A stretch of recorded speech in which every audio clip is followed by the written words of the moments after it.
My name is Reverend Rachel Harrison, and this is the Recover Your Soul podcast, a spiritual path to a happy and healthy life. I started Recover Your Soul after having profound changes in my life from my recovery of alcoholism, control addiction, and codependency. I was guided to share the tools and principles of spirituality and soul recovery to help others transform their lives as mine was transformed. For us to overcome external circumstances, we must first turn the attention to ourselves, focusing on inner change. Outer positive results in our lives will follow. As a spiritual coach, I can support you on your path to make real changes that will bring you a life of peace, happiness, connection, and abundance. Visit the website recoveryoursoul.net to book coaching sessions, read the blog, listen to some of my original music, and subscribe to receive email updates. I think of Recover Your Soul as a community. Follow us on social media and join the private Facebook group to support each other and connect. For an extra episode each week and to support this podcast, become a Patreon member or subscribe on Apple Podcasts. Together, we can do the work that will recover your soul. Hello and welcome to Recover Your Soul. Thank you very much for choosing to spend your time with me here today. I'm going to talk about relationship, specifically about marriage and having kids and addiction and Al-Anon and codependence. I've had this on my mind a lot as I am thinking about my own relationship. I've been going back and re-editing some of the older podcasts because when I first started, I had no idea what I was doing. I was recording off of a voice memo. I wasn't editing a single or a single huge pause out of it like I do now. And so going back and listening to those old podcasts have been really profound for me in the sense of remembering how the relationships were even just a couple years ago with the growth that I had had already that was so much better than what it had been before. And I was still so fresh in the pain and struggle that had come from my marriage and from raising kids. And it's interesting how time passes, right? So it's been 4 years since I did my beginning of this recovery, and so much has happened in my life since then, so much healing and so much growth that I can almost forget how difficult it was, which is actually really good because I'm always saying that, like, allow what was in the past to go ahead and dissipate, allow it to have its time. We don't have to be holding on to it desperately, but I'm here to be a resource and a beacon of light for you.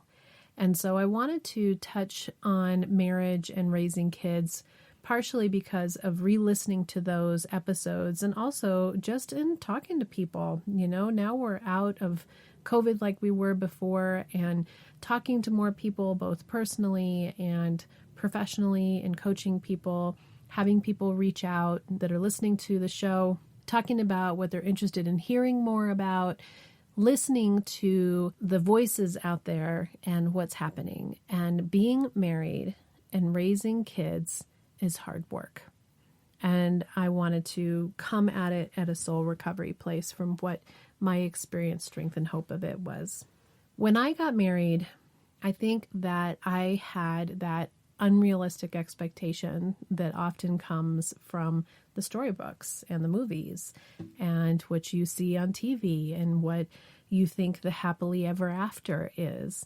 And when I met Rich, he really checked so many of those boxes for me. And I just remember when we first met that I was so naive. I was 22. I really thought that I had some time under my belt. You know, I had been in relationships for my whole life. I've always been boy crazy. So I've had a serious boyfriend starting at 15 years old. So by the time I had gotten to 22, I really felt like I had been around the block. You know, I knew what I wanted. And so when I met Rich, he just checked so many of the boxes. And yet when I look back at myself, I had no clue who I was when I was 22 years old. I was already expending so much energy to try to be who I thought he wanted me to be, instead of me figuring out who I was. And so a lot of the years that we had together were those formative years of trying to figure out who you are as a human being.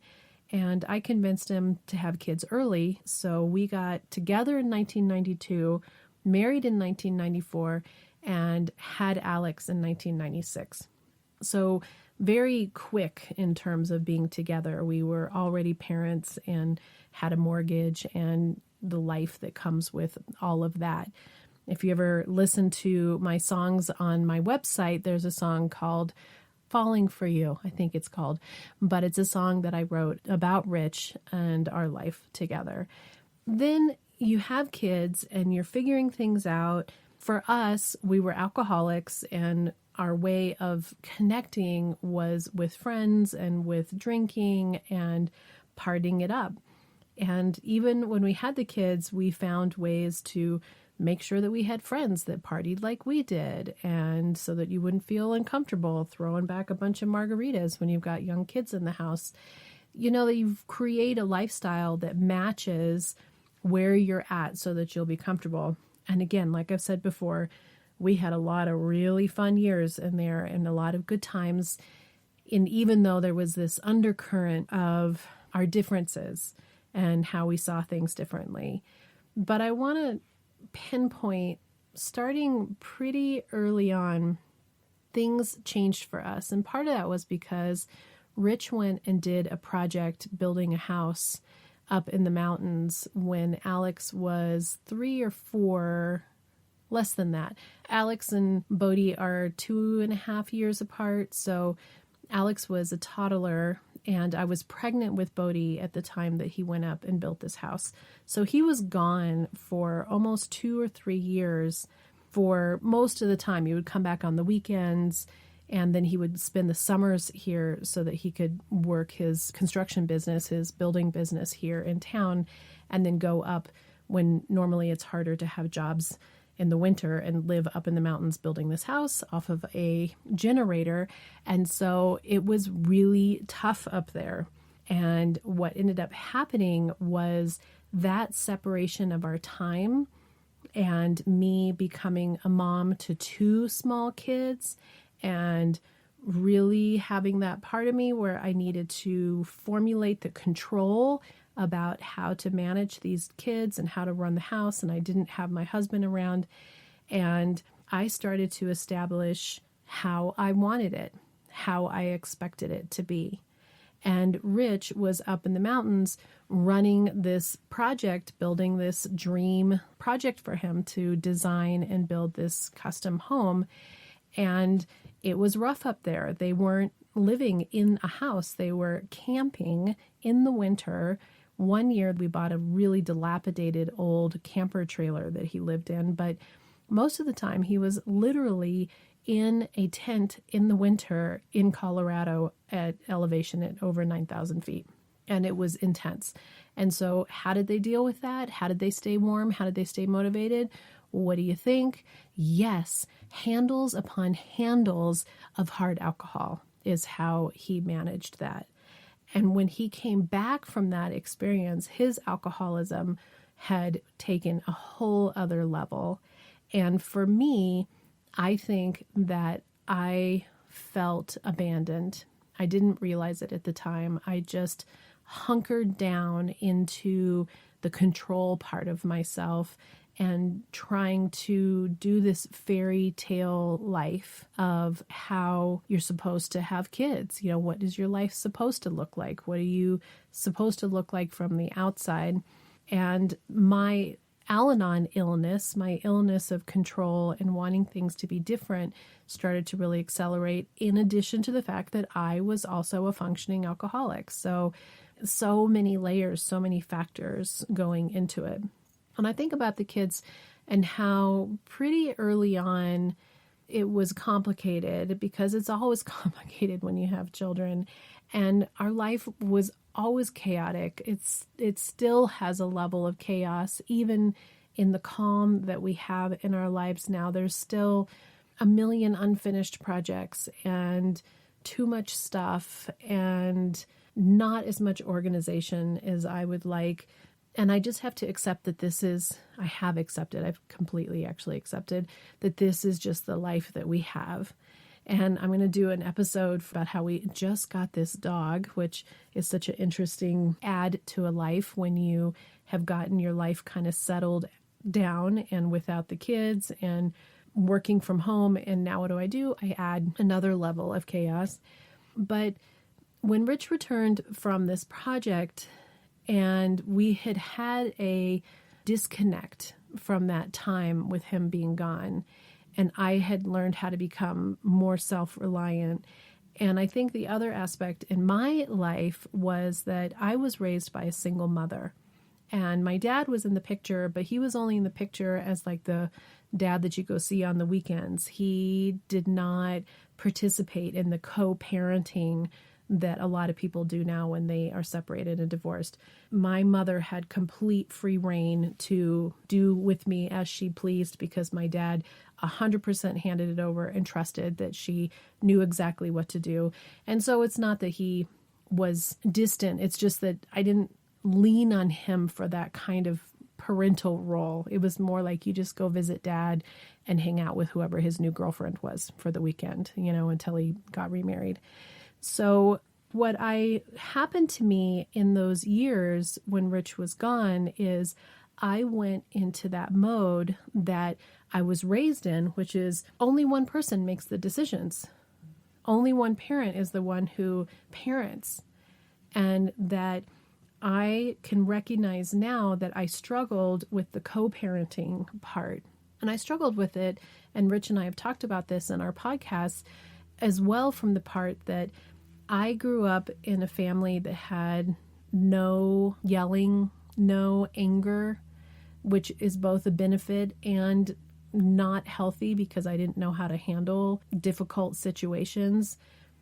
In my growing up, you just were good. You just did what you were told. You just were good. You didn't rock the boat. You didn't raise your voice. You didn't act out. You just did what you were supposed to do.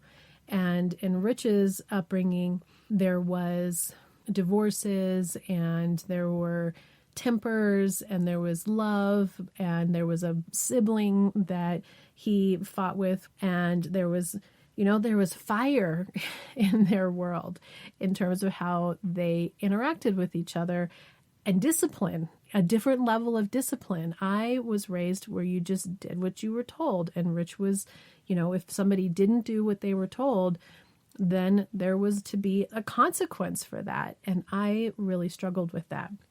The whole sort of part of this is what I can recognize in myself that I am seeing in my working with people and my relationships with other people who have kids is that we forget the union of two people with their own personalities, their own concepts, their own predisposition, their own patterning, their own projection, all the things that come into it.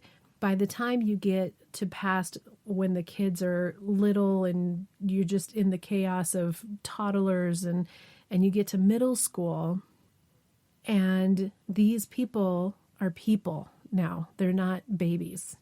So you had the toddlers, you had the young kids. As I've said before, you can fix anybody at that age with a cookie or a hug or a nap.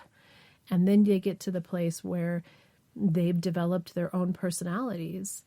And already by then, we had developed very standard alcoholic home behaviors where there was oftentimes chaos that came from the fact that the kids didn't really know what they were going to get. That sometimes they would get the happy, cheerful parents that were fun-loving and easy to get along with, and sometimes they would get alcoholic, intense parents that they weren't sure what was going on with them, and that was really hard for the kids. And then for Rich and I, we started to battle pretty early on, middle school, really, beginning of middle school, when they're supposed to do homework, when they're supposed to do chores. when they're supposed to be something. And I always came from the perspective that was, if they just come out of my home feeling unconditionally loved and with some skill set of how to be in the world, will have been successful. And Rich came from a more structured place of, this is what kids do. And we're the parents. They do what we tell them to do. And the battle began. Now, what I want to come around to and talk about is my awareness now about my non-treated Al-Anon situation in myself, which was I went into that absolute fix it, manipulate it, do something about it mode. And I did that in a triangulation of how my husband interacted with the kids. And I didn't like the way that he interacted with them when it was tough. I loved the way he interacted with them when he was soft and caring and sweet and taking them out to do sports and, being fun. But I didn't like the part of him that was disciplining or correcting or trying to get them to behave to social norms. And that was the part that I inserted myself to try to do something about, to try to have him do it the way that I thought it needed to be done. And what I can also see now is how you lay a battlefield out. And instead of the kids seeing two parents who maybe didn't always agree, but would support the other one, I was one of those classic moms that would, right in front of the kids, not support Rich and what was going on and what he was doing, which made him really frustrated and feel really devalued. It made him feel like I was taking away that part of him that's the dad, the father figure that's providing for the family and doing everything that he can, that he feels like he's doing what's right for him. And I wasn't allowing him to be the kind of parent that he wanted to be. And I think that what I recognized is I thought that everybody should have this life that I had, right? With no conflict, no yelling. And yet I now can see that that's been really hard for me to not know how to be in complicated situations or places where people's energy is really high, or there's disappointment, or you're officially in trouble somewhere without it just absolutely crushing me that I think I'm going to die. I think I'm not going to make it because I didn't have a foundation of that. And I think that there's an element that we have to be cautious of because there's not always safety. This isn't about allowing somebody to treat children or treat your children in a way that is unsafe for them physically. And also unsafe for them if there's harsh verbal abuse happening. But I think that what I recognize is that I didn't have a clear understanding of what was their journey. I didn't have a clear understanding of getting out of the way and letting Rich be whatever kind of parent he was. Because I was so concerned about the kind of parent the part of him that was the parent that I didn't like. Again, there was a lot that was wonderful and he taught them a lot of wonderful things and was very invested. But there was an element of him that I didn't like how he parented and that I expended a lot of time and energy being irritated and pissed at that behavior. And what it did was it detracted from my ability to let them have their own relationship. And it detracted from my ability to actually put more energy into being the kind of parent that I wanted to be for the boys and having the relationship that I can have with them without getting so enmeshed and triangulated in the four of us. And when I look back on it, it's pretty painful to look back on some of it because what I recognized that I missed in it was loving my husband for exactly who he is. And again, we're in easier time now with the boys raised and on their own and figuring out their own lives and having to heal from the traumas that they had growing up. But what I recognize is that I can witness in myself that I didn't love Rich and allow him to just be exactly who he was so that he could have his own successes and his own failures without the shame and judgment that I was adding onto it with my non-treated Al-Anon self.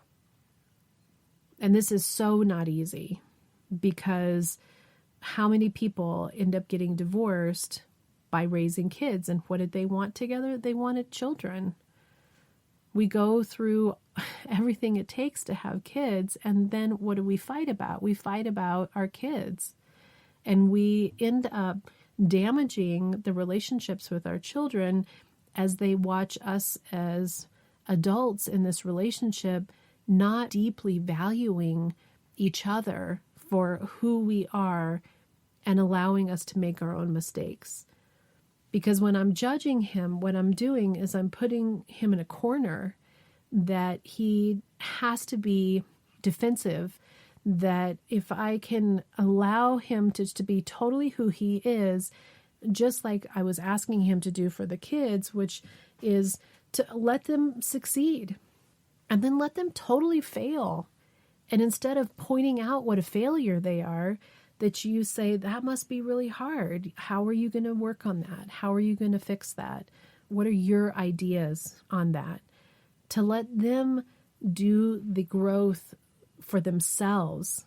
And so when I'm looking at people with children, especially, middle school, high school age, and I even think, gosh, just with the number of years that have gone by and how complicated it is now with technology and devices and addiction and social media and the pressures just in these years. I mean, my kids have been out of high school now for a long time. I can't even imagine that other layer that's being added to it. So if we can see our spouse not as an adversary, but as another human being that's on the same team, if we can recognize in our partners the pain and suffering that they have inside, whatever that is, whether they're actively an addict or not, whether they have those kinds of addictions or whether they're just a human being, we all came from everything that we did that was both positive and painful. And we expect everybody else to be somehow better than we are. That we can have our suffering, we can be working on something, we can be struggling, quote unquote, struggling with something, we can be having a hard day, but we don't allow other people to have those experiences. We want them to be something else. In the end, what we do is we separate these souls. You came together for a reason. Most of us didn't come from arranged marriages. We didn't come from a situation where this was not a choice. We stood on the altar on our wedding day and we looked somebody in the eyes and we said, I choose you. And then we spend the whole rest of our marriage trying to change or fix or control or manipulate them to be something else. Well, if there's something that is really a deal breaker in who they are and what their values are, how they treat you, what kind of spiritual person they are or not, whether they're somebody who's involved in living with you or whether they're totally not even in the picture, but you live in the same house, but you're not emotionally connected. Those are things to look at that are real things to not be in denial about, to actually make a decision. Is this good for you? Is it right for you? But more often than not, we're in a relationship with somebody that actually we love deeply. We just don't know how anymore. And when we're in the process of raising kids, there's that whole other element, which is we think we're in control of who they are as parents. Not only as human beings, we're trying to control who they are as humans and how they interact with everything in the world and nitpick and be sure to point out everything that they're not doing right. But we're not letting them be themselves. Maybe they're not letting you be yourself either. And so then you're just on the battlefield, just fighting each other constantly. But we can decide whether we're going to drop our weapons. We can decide what we're going to choose to speak, what we choose to feel, how we choose to interact, whether we choose to triangulate. Can we let them be who they are in their relationships with their children, with their friends, with their coworkers, without feeling like we know better? And it can be incredibly, incredibly painful. I know it was for me to watch a relationship. Once I got out of the way, we had set up a dynamic for a long time. And Alex and Rich's relationship was tense and had a lot of struggles in it. They'd had a lot of years of not necessarily getting along. So when I got out of the triangulation, and I love that actually Alex even said to me, "You've got to quit getting in the way from us. We'll figure it out." It also meant that he wasn't able to call me. You can't ask someone to get out of the way and then be in it where somebody is asking for that kind of attention. So we made an agreement. So the agreement was, this is the two of you's relationship, and now we're out of high school age, a couple years before he moved to California.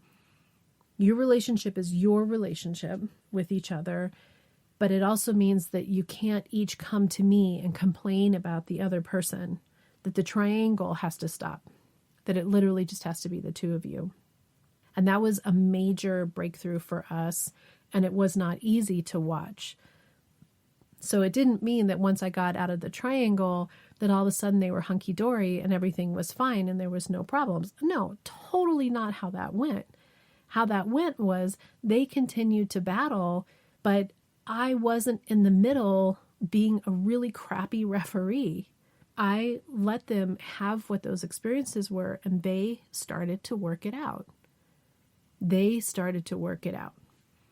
And it was really hard to be present with some of it because it was painful for everybody involved. It was painful for my husband. It was painful for my son. It was painful for my other son. It was painful for me.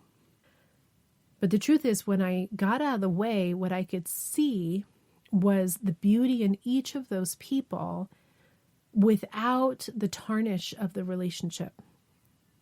That I could start to see the humanness and the complexity and the pain that my husband was in, and how hard it was for him to be in a relationship with a son that he loved so much and just couldn't connect with.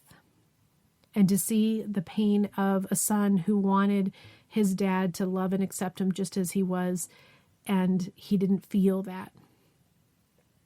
And another son who was in the middle, struggling with what his role was and how to not try to be a fixer too. But we each had an opportunity to start to own our own stuff and own our own relationships with each other, and have to be responsible for those connections and those communications, or lack of communication or failure of communication, and to be able to build those bridges and those relationships in new ways. And very, slowly, those relationships have strengthened and become different. And Rich's relationship with each of his sons is very different from each other. And no longer do I have that part of me that aches at wanting it to be the way that I think it should be. They have a relationship that is based on their own human being stuff. I am not in charge of it. And they love each other deeply. And they talk on the phone and they have connections. It's not the same as it is with me with my son. And it's not the same as either one of us have with either of our children. The older they get, the more we just allow it to be whatever those relationships are. But loving somebody and seeing them for who they are in all of their humanness and allowing them to be not perfect, allowing them to have feelings, allowing them to fail, and not thinking that we have to be the ones that are pointing out all of the flaws, not be the ones that are trying to fix it, and just keep the attention on ourselves. As we say here in Soul Recovery, all the attention just on yourself. You have no control over anything else outside of you, but don't give up your control either. The more that we can allow each spouse to have its fullness in who they are, the more opportunity they each have to grow and expand and actually be better people, to be on the same team, to not be battling each other. And if there is alcohol and drug addiction and the multitude of other addictions that are out there, it isn't easy. And we can't make somebody else do recovery. All we can do is do our own recovery. And as we get healthier and healthier and healthier, then we can start making decisions that say, is this relationship healthy for me?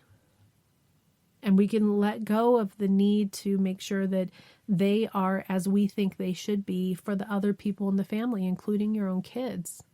And you may decide when you quit nitpicking at other people in your family about how they should be different, and you start doing the work on yourself, that those people aren't healthy in your life anymore. And you might also start to see, as you start doing this work and you start allowing people to be themselves and they feel safer, they actually want to do soul recovery too. And your relationship changes. That's what happened for me. I'm surprised that Rich and I made it. You know, when we had separated for that year and I came back into our relationship, not because I thought I was going to make it, I came back because I was sure that it was going to fail. And I just wasn't going to be responsible for making a choice about leaving. I was going to come back and put my 100% effort into it with, in my mind at that time, I thought was not going to make it. And then I wouldn't be responsible for what happened. But the truth was, when we started to change our lives, to not only not drink, but to choose a healthier spiritual mind, to stop being in control of anybody else, to take full responsibility for ourselves, to dig deep into soul recovery of our own way. You know, Rich does it totally different than me. Profound things have happened in our lives, and we are substantially happier and better than we were before. It's not easy stuff, especially if you have kids. Even after they've grown and they've moved away, it's still an opportunity to allow for those relationships to be as they are and to look more clearly at your spouse through the eyes of love, through the eyes of spirit, through the eyes of compassion. Be the change, because we can decide that we are actually going to be what we want in our relationship. Be the change. We're waiting for them to change, but the truth is we can start to be the change, and then the clarity will come about the knowing if this is where you're supposed to be or not.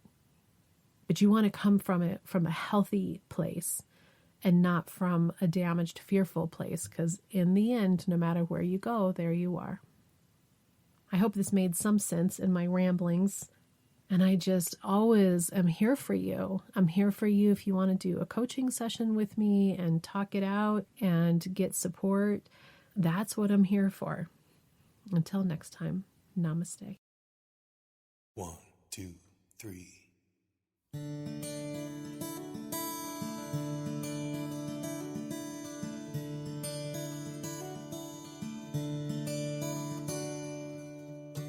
When we met, I was just a child.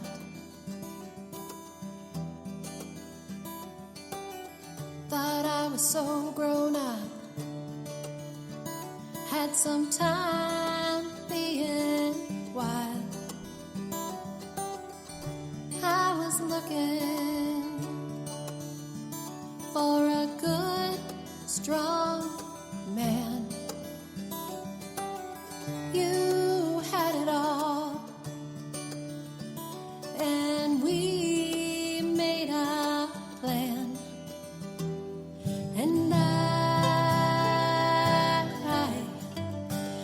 fell for you.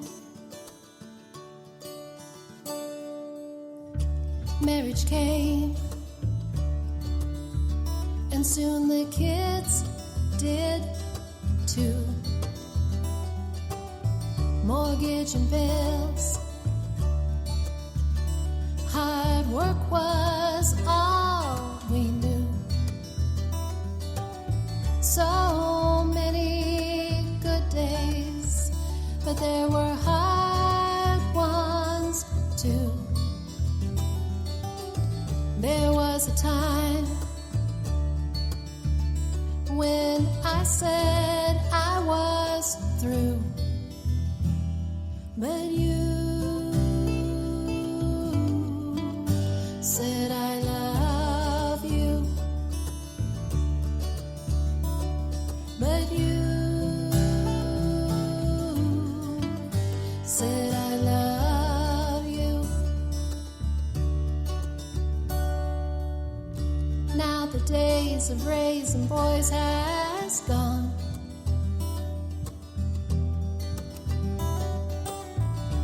Hair gray, bodies change, but we keep going strong.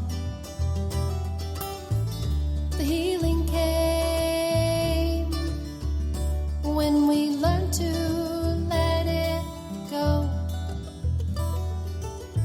Quit drinking booze and let God run the show.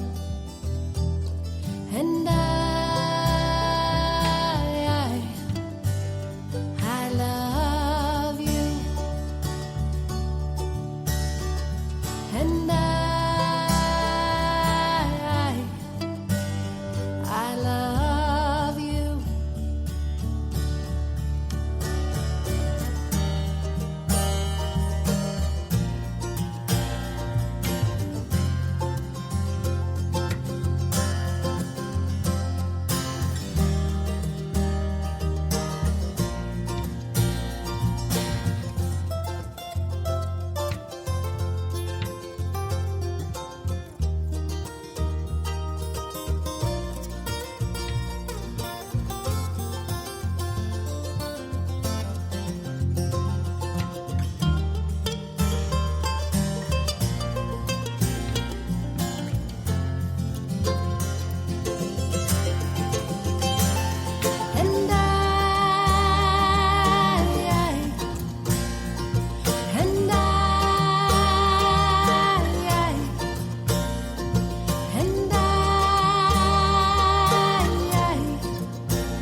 Dream of living by the sea.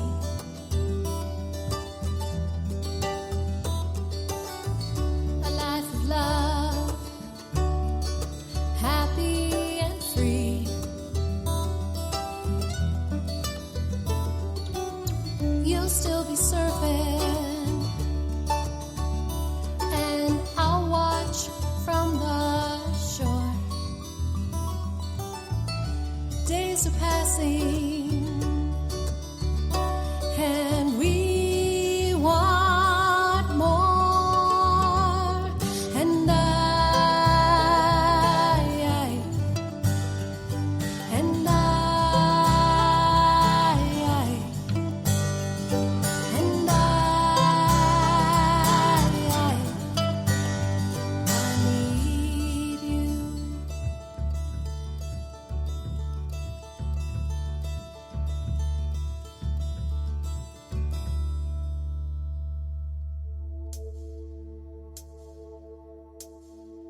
Are you wondering, how do I go deeper on my path to soul recovery? Or how do I support this great podcast? Well, here's how. Here's your call to action. If you're ready for real inner change and would like to work directly with me, visit the website and book a coaching session. I'm here to support you on your unique path. I'm here to help you let go of the past, to deepen your connection with your higher power, whatever that is for you, and to discover and then step forward into a happy and healthy life. You can also become part of our soul recovery community. One way is to join the support group. It's the first Monday of every month. It's by Zoom from 6 to 7 p.m. Mountain Time, and you can register on the website to get your Zoom link. Recover Your Souls on social media. Of course, there's Facebook, Instagram, TikTok, lots of ways to connect, and there's even a private Facebook group that will allow for more communication and conversation about soul recovery. There is also an extra bonus episode every Friday if you are an Apple Podcast subscriber or Patreon member. I'd also love all of the listeners to subscribe on the website so that I can keep you informed on what's going on with the podcast, the community, with me, and anything that's up and coming and new and great about soul recovery.